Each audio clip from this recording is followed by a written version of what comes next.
আসসালামু আলাইকুম গাইস, আপনারা কেমন আছেন? আমি তো আলহামদুলিল্লাহ ভালো আছি। তো আজকে হচ্ছে লাউ দিয়ে চিংড়ি রান্না করব আর আপনাদের সাথে কিছু কথা শেয়ার করব। তো আমার হচ্ছে আজকে 2 রাত ধরেই হচ্ছে ঘুম আসে না রাত্রে। তো কেন ঘুম আসে না সেটাই বলতেছি। তো মানে কি বলবো, মানুষ সবাইকেই পৃথিবী ছেড়ে একদিন চলে যেতে হবে, আমাকেও যেতে হবে, সবাইকেই যেতে হবে, কিন্তু তারপরেও তো আমাদের বাড়ির হচ্ছে সামনে একটা বাড়ি, তারপরে ওনাদের বাড়ি। তো একটা মানে আপা, ওনাকে আপা বলে ডাকতাম। তো উনি হচ্ছে এই পৃথিবী ছেড়ে চলে গেছে, আজকে 2 দিন হয়ে গেল। তো উনি হচ্ছে সব সময় আমার সাথে মানে আমাকে দেখলে ডাক খোঁজ করতো।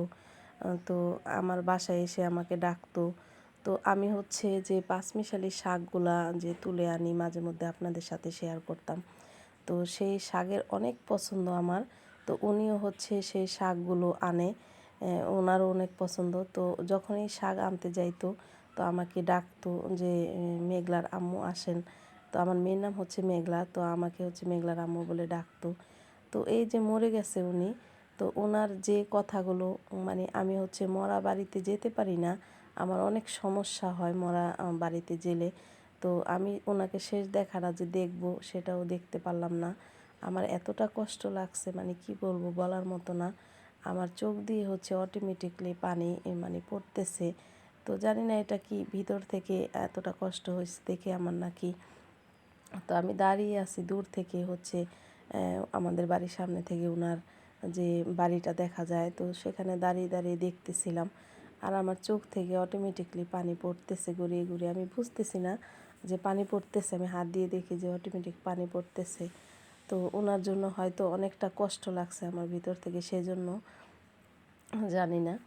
তো আমি ঘুমালেই মানে রাত্রে শুইলেই মনে হয় যে উনি আমাকে এসে ডাকতেছে যে মেঘলার আম্মু চলো শাক আনতে যাই, এরকম একটা মানে ডাক।